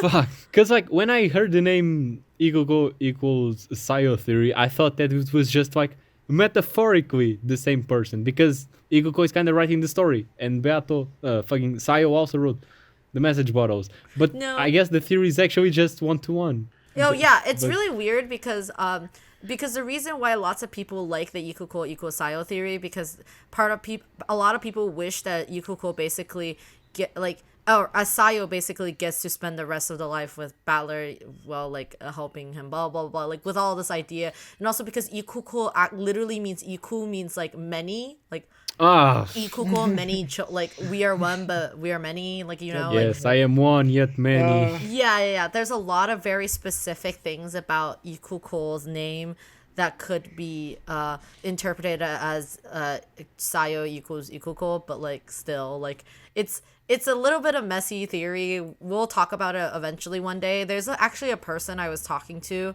on a different server who's also a streamer that I might eventually want to invite on just to have the Ikuko equals Sayo theory, because they're a very big proponent for it. They like really support it, and I think it would be interesting to have a conversation with somebody who like really believes in the theory. Yeah, it would. But yeah, so EP7 time? Are we ready to go into EP7 now? EP7, the best episode. Let's go. The episode that wasn't even written or published. Yes, I was. Yes. So yeah, both Dessen and I agree that I also agree that EP7 was never penned. Nobody wrote EP7. EP7 does not exist. We can just forget about it and make Umineko shorter. I don't know if I agree that it was never penned. I definitely agree that it was never published. Maybe it was penned by like Toya just for fun. Yeah. Well, yes, I will torture my sister in my mind for fun. Yes, it was definitely written by Toya. No. What I mean by that is like I think EP7 is written as like Toya trying to imagine a happier version of Sayo. That's what I mean. Yeah. What if Sayo never had to go through any of the horrible things that happened to Sayo? I'm going to write a version. I see it a different way. But the finale, though. Well, no. That's what I mean. Not everything is written. I see it a different way. I don't think that the finale was written by Toya. Yeah, I don't think so either. I think finale is written by... This is my really crackhead theory now, Des. Are you ready? Okay. If I was truly a fucked up person, this is how I would imagine. EP7 was an exercise that Toya writes to write about a world without sin. Of course, like, he doesn't erase anybody's birth. Like, he doesn't erase Leon's birth. So maybe Leon still comes about from the virgin of double incest, but, like, at least he doesn't, like, erase Leon. But Leon gets to have a good life. Leon gets to have normal family, has people who support them, and just to grow up to be, like, a very, like, upstanding person and not have all these sins of many generations or many people like bored onto them. Okay. That's like, and that's basically what EP7 is. Like they're like, that's it. Like that, it's just like a normal thing. However, this is where my crackhead Burn Castell theory comes in. Burn Castell is a very specific type of fan. Like, is an actual witch hunter who basically found this manuscript somehow from Toya and then decides to like rip it apart and like actually like be like, oh, and now I'm going to write about the true Lokinjima experience. Yeah. Like it's a very like it's like a vindictive fan who's like, I wouldn't accept this, like how dare you, like I used to be a fan of your work, Ikuko, and then now like you're writing about these soft shit and then decided to write EP6 which was bad, like how dare you insult me. Yeah. Like I'm gonna leak your manuscript and then shit all over it on the internet into the public. That's my really crackhead theory, but like that's that. I think it's not that crackhead. I agree with that. Yeah. I don't. I don't think it's a crackhead theory, but I don't agree. Okay, what do you think then? The reason I don't agree is that Leon is an actual possibility inside the cat box. So Leon cannot be the fruit of a forgery. Because Leon is an actual possibility. See, this is what I mean. You're talking about fantasy terms again. I don't agree with that.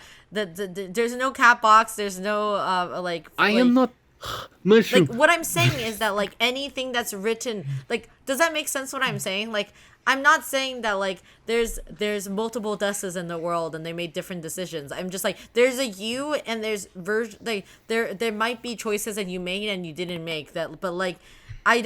There's no like reason for me to basically like say like there's a version of Des that lives in France and I see. I know. Okay. I guess. Does that make sense? What I'm trying to say, like Yes, I guess from that point of view. That is only that's a conversation that we would leave to the Metaworld conversation. It's not a conversation I'm talking about it from the perspective of like hard truth of 1998, like what have happened and what have not. My personal thoughts on episode 7, and I have different thoughts about the tea party of episode 7, but my personal thoughts on just like the end of just on EP7 is that it was written by Tohya to Sayo, and maybe you guys won't agree at all, but I kind of see Will as a stand-in, sort of as a stand-in for Tohya, just like kind of just being like, hey, like a better version of Battler. Yeah, kind of just being like, hey, I'm sorry the Battler wasn't here to see you off or finish your mystery, but here I am, Tohya, presenting all the facts that I found, like on my own without that's a really interesting reading, like on my own without just like looking at the answer and being like, well, that's the answer, just kind of like figuring it out, and then finally putting an end to Sayo. Finally solving the riddle. Yeah, like finally solving the riddle. And I don't think it was something that was ever going to be released, which is why he wrote it on his own. I think he just probably wrote it mostly for himself and Sayo. Therapeutic reasons, yeah. I mean, obviously, the witch hunters don't deserve episode 7, which is why I think probably like the episode 7 that we see after the tea party is fucked with. Is so fucked with, which burn is a metaphor for, like Mushroom said, the angry fans just being like, what the fuck, you made episode 6 bad? We're gonna fucking write this awful story about another set of parents being evil. How do you feel about that, Angie? And Tohya. True. It's just like, yeah. You have a nuanced take on EP7. For me, it just didn't happen, and it all happened on the Metaworld. Two very different ways to look at it. Both interesting. Oh yeah, definitely. I don't think from an authorship perspective there, unfortunately, even though it is my favorite episode, there isn't honestly too much to say about it, since I think we all agree that no matter what perspective we take, it did not get released, or it does not even exist. Okay, EP8. We're finally at the end. After releasing EP6, and the fandom just fucking hating it, just like they hated EP5, and which was very intentional on their part. They just wanted to take a jab at the witch hunters. They were just like, okay, so we have this story that we wrote for Ange, where the family is all happy. Why don't we conclude this story with a happy ending, just as a further fuck you to the fans who want to see these people suffer? So they just release EP8, and also either before, after, or like in the moment of EP8's release, that's when Ikuko does the publicity stunt of, hey, I'm gonna reveal the contents of Eva's diary, and then she just doesn't reveal anything, just as a further fuck you to the fans. Like, the whole answer arc is just a major fucking troll, and I love it. The whole Yeah. answer arc is just like fuck the windship, fuck the windship, Fuck the fans. fuck the fans. Fuck the fans. Yeah, I 100% agree with that. Yeah, So like, definitely. it is very clear to me that EP8 is written to Ange and the idea that knowing Ange is alive. And it's also when Ikuko and Tohya finally decided to kill the buzz around the Rokenjima incident. Where did they yeah. decide to just write a lovely, lovely story about how the families just all loved each other and are great people and there was no murder and people all died in due to some weird accident or something, probably. Yeah. Yeah. And I imagine that, okay, the best part about this is that we can actually point to EP8 and how the story is told in EP8 to basically like support this theory, which is that because the story was extremely panned by everybody, that's why the goats / the critics showed up and Yes. tore the island apart. Yes. I wholeheartedly agree with that. Yes, Mushroom. Like Yes, that, indeed. that, like they literally just wrote like a really cute story. It's like, actually everybody on the island was fine. They were great people and they loved each other. And people were so mad they like After fucking 3 to 4 episodes of trolling, they just get fed up and destroy the island. yeah. Yeah. That's great.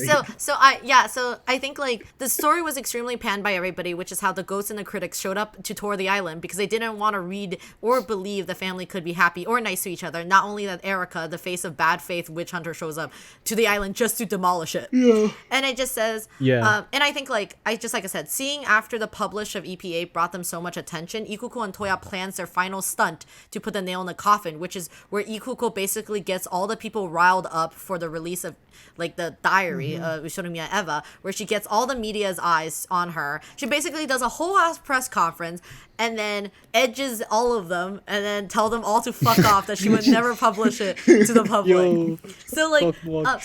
so this is what I mean by I think Featherine is Ikuko and Tohya. This is where I'm going to explain it. So in text of EP8, in the very beginning, they placed the truth of Beatrice, the truth about like the whole Rokenjima incident, on inside of Beatrice's coffin, which is where like in the very beginning of EP8 that happens. And then Battler gives Ange a key and says, when you have this key, you'll know when to use it if you want to use it.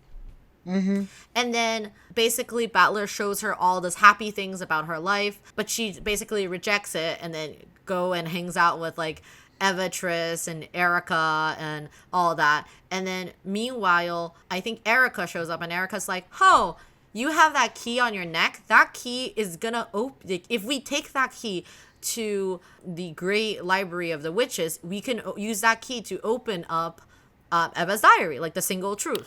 So the thing is like, why do Battler have a key, the same key that would open up the diary, like the diary in a cat box and the diary to the single book of truth?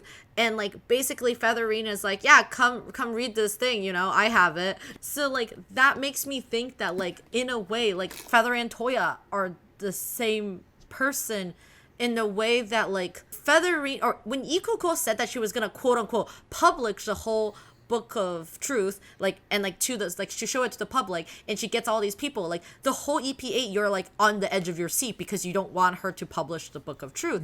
But I don't think she ever had the intention to do it, like knowing that like she's basically working with Ikuko this whole, like Ikuko is working with Tohya this whole time. Their whole goal was to get everybody to get super like on edge and wanting to know it, and then to shut the book in the end and being like, you don't get to know about it.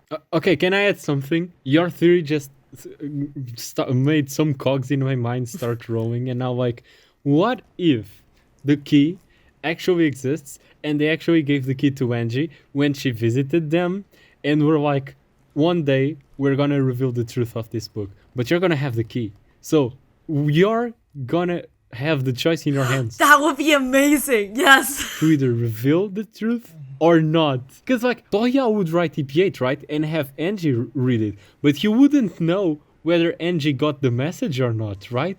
So if they did that publicity... Yes, that's actually perfect. Right? Because like if they did that publicity stunt, my God. if like it was...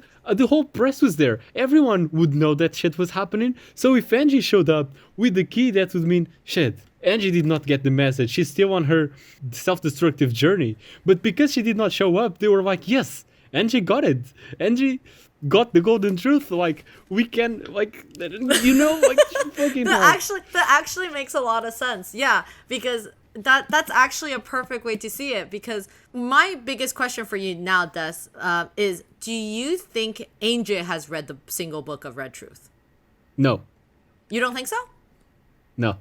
Okay, because there's a few things. Because in EP8, it shows that she reads it and she immediately turns into mincemeat, and then she goes into the Golden Land. Huh. Yeah. So this is my personal take on it. How about this? Okay. I agree with you, Des. Because the condition was that if she opens it for herself, it would also open for the public, right? Like, that was the condition that I think they gave it to her. I think, like, in EP8, like, I'm literally referring to EP8 parts. However, I think she might have read it, or that she was basically crushed, but I think even, like, the most powerful thing about EP8 ending is more like, even though she knows the truth, her love for her family perseveres because she knows that they're not all the bad people they are. And it doesn't matter if they actually did kill, because, you know, all of that is in the past and we have to move on. I imagine she chose that. Okay, there's a few things she could have chose. If she decided to read it and then decided to publish it, it would just have been like, fuck it, like, desecrate my fucking family's memory. It doesn't matter. Like, you know, like, all these people are dead to me. There's nothing that I ever want to care about these people anymore. They're like, they mean nothing to me. Or she chose to be like, even though I know these horrible things about my family, they are still my family, and in my heart they will live on, and stop bothering my family now. And, like, I think that's both interesting interpretations. So I'm debating about if I think she read the Book of Red Truth or Book of Truth. I think either of the explanation is good. But the concept. But the Book of the Single Truth is the diary. Like, were you not talking about the right diary right now? Yes, we're talking you about the just diary. said she read it. I agree with you, or like I could agree with you, as in, like, I think she either read it or not, but I like the idea that she read it. Yeah, I like too, because then she would be like, when she visited, she would read it and be like, shit, I now know the truth, but despite knowing the truth, I'm gonna build my golden truth around this. Like, yeah, and then, but she still kept the key. Yes. Because she would be the one to make the decision to either reveal the truth or not, by either showing up or not. Yeah, exactly. And I think that's a really interesting choice, because at that point, she doesn't necessarily have any stakes in not releasing the truth, because at this point, like, publicly speaking, the Ushiromiya Ange has been dead. And also, Tohya is also dead. Like, not Tohya is not, like, Balor's also dead. And Tohya is not, like connected to the name. Eva's also dead. So, like, if she decided to, like, release the truth, it's not like any living person is gonna be, like, tormented by that. Like, it would just be like, here, have it. Like, fuck you, I'm just gonna open the cat box. But she didn't. She decided not to, which I think is the best thing that she could have done. That's great. That's really nice. Yeah. Okay, Kirby, what's your thoughts on that? I more or less just agree. I don't really think I have any takes that are different from it, and also I think we only have 5 minutes left. So yeah. Yes, I can throw you a last thought in less than 5 minutes, just about the endings, because we haven't covered them yet. Okay. Because I said the trick ending was in the EP8 version that Ange read, but I definitely think the trick ending was excluded when they published EP8. Right? Because, like, why would the trick ending be there? It was just a thing for Ange for Tohya to tell Ange, look, this is where you're heading, Ange, if you don't stop it right now. Did they publish EP8? They published part of EP8. I think. Oh, right. The first part, not the second. Yeah. And then I think the magic ending is actually the actual real world. Like, I think the magic ending really did happen. Yeah. I agree too, yeah. Yeah, I agree too. Okay. The trick ending is interesting, but I don't think it's the one that actually happened. So, yeah. Yes. And super quickly, EP9, it's just fucking Ikuko being like, no, I'm gonna write a forgery, and then she wrote a forgery. Well, she's like, no, she's like, I'm gonna write a fan fiction now. Like, that's basically what she did. Yeah, true. Just, it's fan fiction. Hey, Tohya, I wrote fan fiction about your mom. You want to read it? No, it's like, okay. That's actually a really good image. I think I'm gonna draw that. Wait. I'm gonna turn EP9 good right now. The reason both Angie, Beato, and Butter are so dumb and cannot come to the conclusion of who Peace is because Butter is just in this belief that Ikuko would write something like this. And he just doesn't want to admit it is who he is. Okay, so I think that's it. That's it. I'm glad. This is a really good recording. I'm really happy. Yeah, we didn't end up getting to talk too much. I think Des originally wanted to talk about Featherine, but it's fine. We can talk about her some other time. We covered. Yeah. We covered. I'm actually very fucking satisfied with what we covered. I think this is a great episode. Yeah. Me too. I'm satisfied. I just wanted to make sure you were okay with that. Yes. I'm pretty happy with what we did. Okay, so Des, do you want to say any conclusions? No, I'm good. I really like the episode. Yes. Okay, amazing. great. Yeah. I have one thing to conclude. Thank you so much for listening to this episode of our authorship theory. I think we have many times in this episode argued about magic and fantasy. Don't worry about that. If you're a fantasy magic lover and don't want to hear about all these real world bullshit about people dying for real or people like trolling and writing, we will basically do the same concept with this episode, but we will talk about it all in a meta point of view where we get to talk about Burn Castell, Lambda Delta, and our lovely witches in a way that doesn't just means angry internet trolls, you know? So yeah, that will be it. Thank you so much for listening, and we're done. All right. See ya. Hello and welcome to a tea party.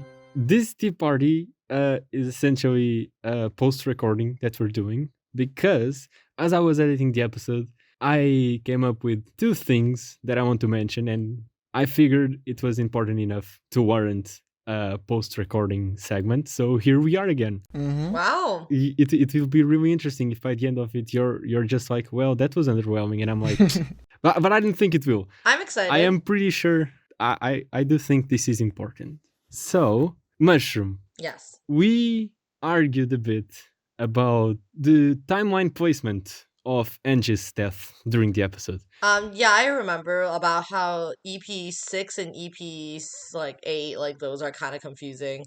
Yes, so in the end, you ended up saying that Ange died after, faked her death after EP4. And I am here to trying to convince you that Angie actually faked her death pre-EP4, like in between EP3 and EP4. So, first of all, my weaker argument is just that I think Angie faked her death at the end of EP3, and it's kind of just it's not even a part of the main events of EP3, and I think it makes sense for the real world to story dynamic for things to happen in the episodes kinda in the same order as they happen in the real world.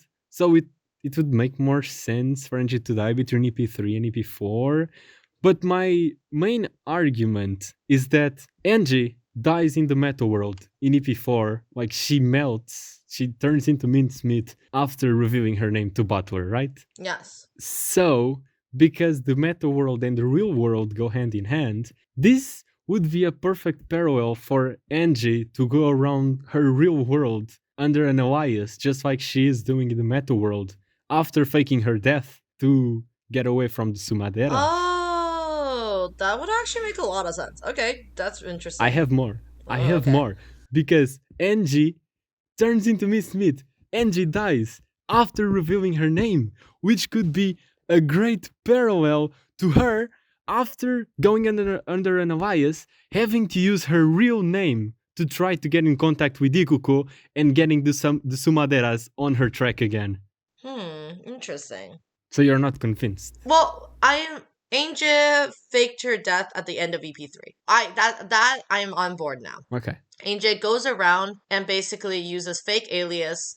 Just like in Metaworld, she uses Gretel as her name, and then she goes around to look for all these things, talks to all these people. At the end of EP4, real life Angie reach out to Ikuko for the first time, writer Ikuko for the first time, gets rejected, but uses her real name Ushiromiya Ange. I think it's an interesting theory. I think it actually match up with a lot of the timeline pretty well. Yeah, I think that's an interesting theory. Honestly, I'd have to think about it more, let it sit with me more to really have any super interesting feedback on it. But yeah, I can definitely see that. Yeah. Yeah, I was also going to mention this. While we're talking about all these theories and the way how we see the story, I have read some theories about people who think like all of EP4 is like every single Angie's storyline is scripted. Like as in like she didn't actually do any of those things, and that's just like Battler writing out what if Ange went to do all those things. I guess that could also Like I don't know. I think that's also a very interesting theory because I think like because the way how they wrote, because the person wrote like who wrote the theory thinks that like it doesn't make any sense that like Ange's story is kind of fragmented, but like I'm also just like I guess it is because there's so much shit that has to be written about Ange, so they just pick out all the most important parts. But it's so fascinating for Umineko to have like I don't know, a meta world component, but also a real world component. Yeah. But yes. But we could go more in depth into all these different Ange iterations and what they actually represent once we get there with the book club. Yeah. Of course. So before we get into the second and last big topic, I just wanted to say a silly thought that I thought about when we were talking about how EP7 could have just been Tohya being like, oh, what if Sayo had a nice world? And then that's how the idea of Leon came about. And then simply in the Metaworld, the character Bern tried to use that to her advantage and stuff. But what Tohya wrote was just the concept of Leon. And then I thought, what if Tohya simply left the page where he was getting this either written down or drawn, and like he left the page on top of the table, and then Bern the cat just came along and teared it to shreds, and that would be the correlation to the Metaworld. That's actually really funny. Yeah. Actually, I've seen lots of artists' depiction of like what is like the real version of like Burn, like Ikuko and Tohya, and I find them so funny. And it's also just like it's just Tohya picking up this cat, and he has all of these like marks on his face, and it just says Ikuko, your cat hates me, and then or like Burn like knocks over coffee onto like Toya's manuscripts, or or jumps on his like typewriter. I just like love that concept. Honestly, maybe unconsciously, that's where this idea came from. Yeah. Because I remember seeing those. Yeah, it's cute. It's really funny and cute. And I think it really shows you how, like, what a fun way to interpret the story with that, like, lens in mind. Yeah. Okay, so, last topic. This one's gonna be about when Ange finally meets with Ikuko.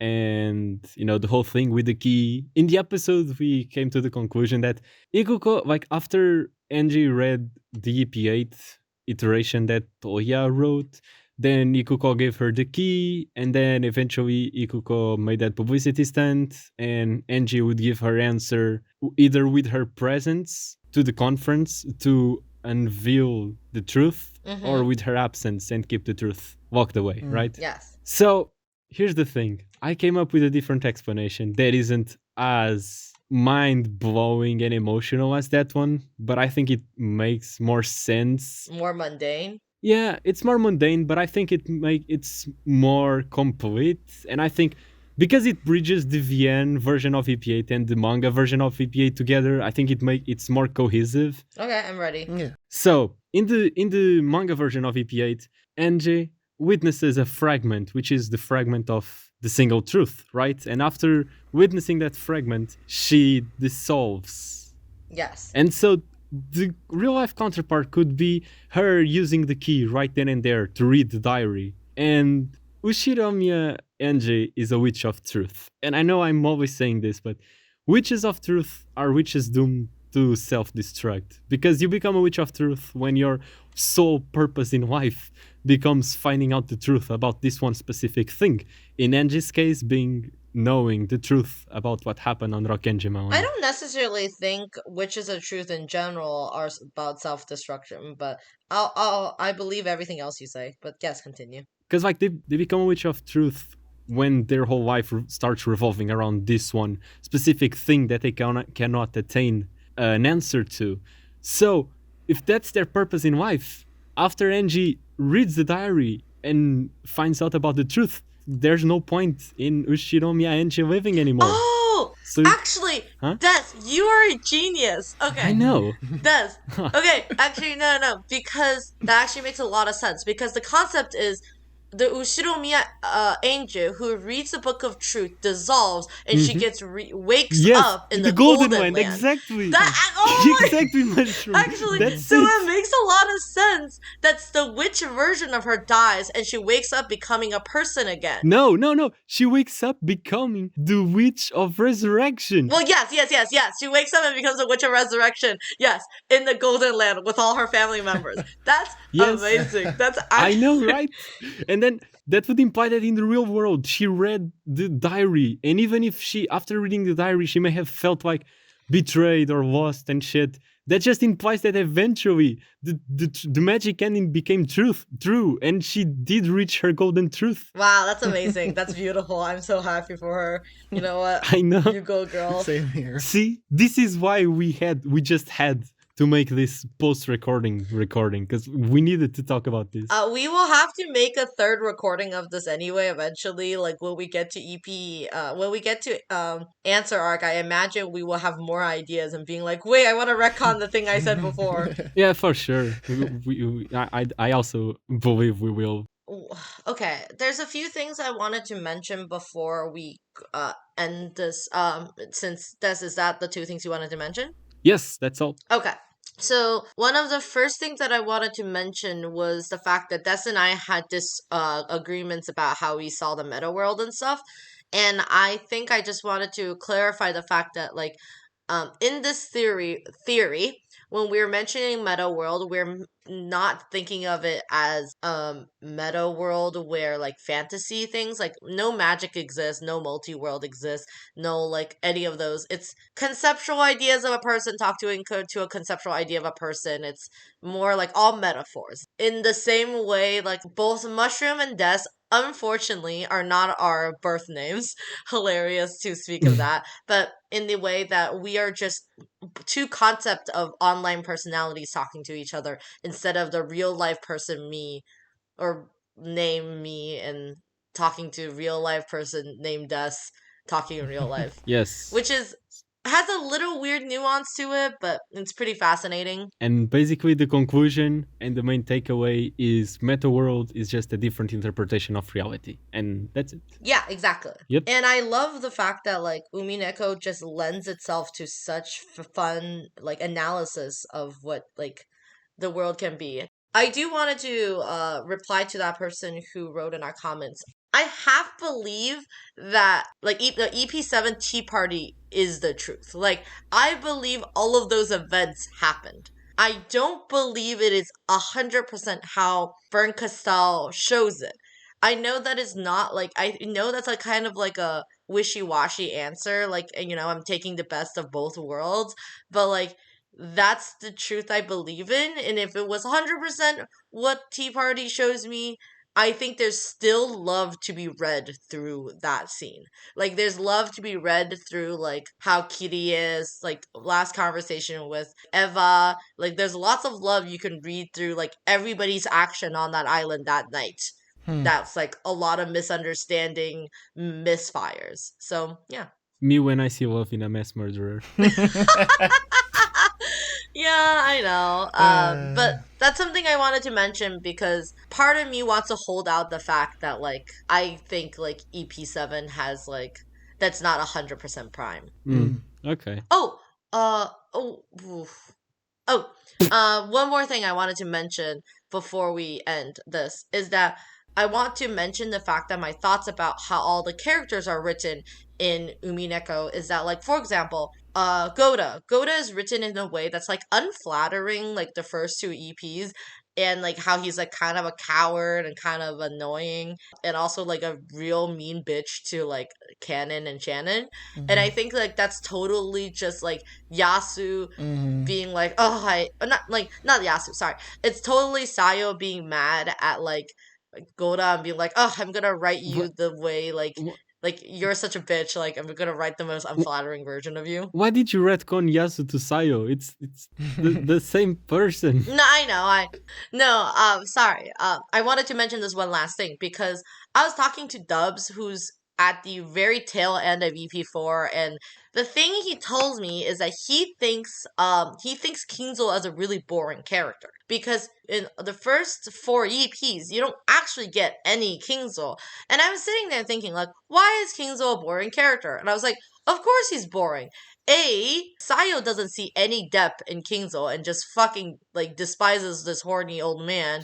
And Yeah. B, Kingzo's been dead this whole time. So like even if we were testing on game board wise, like he's just a ghost that's just like repeating like, oh, Beatrice, Beatrice. So like he has no personality. Of course he doesn't, because he's Yeah. not even alive on the game board to like be a person to do that. Like I think Kingzo as a character only becomes more likable when you get to EP5, where you see Kingzo from the perspective of Natsuki, who basically conjure up a more, I don't know, like loving or caring or a more respectable Kingzo, and then to EP6 where you get to see like the parallel between like Battler and Chick Beatrice and maybe like Kingzo and second Beatrice and like so on and so forth. And then when you get to EP7, you get to learn about the whole story about how Kingzo is a young man and all that stuff.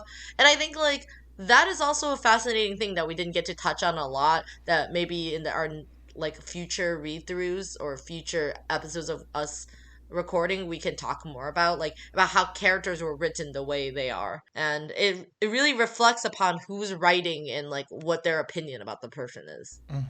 Yeah, because also everything you read about in Umineko, like, okay, Kinzo has only 2 modes, which is being angry and being horny.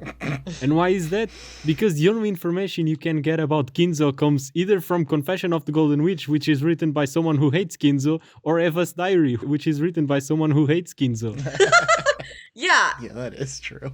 Okay, so to conclude this episode, I'm going to post a timeline that I made just so nobody has to re-listen to this whole fucking episode every time you want to check a little detail.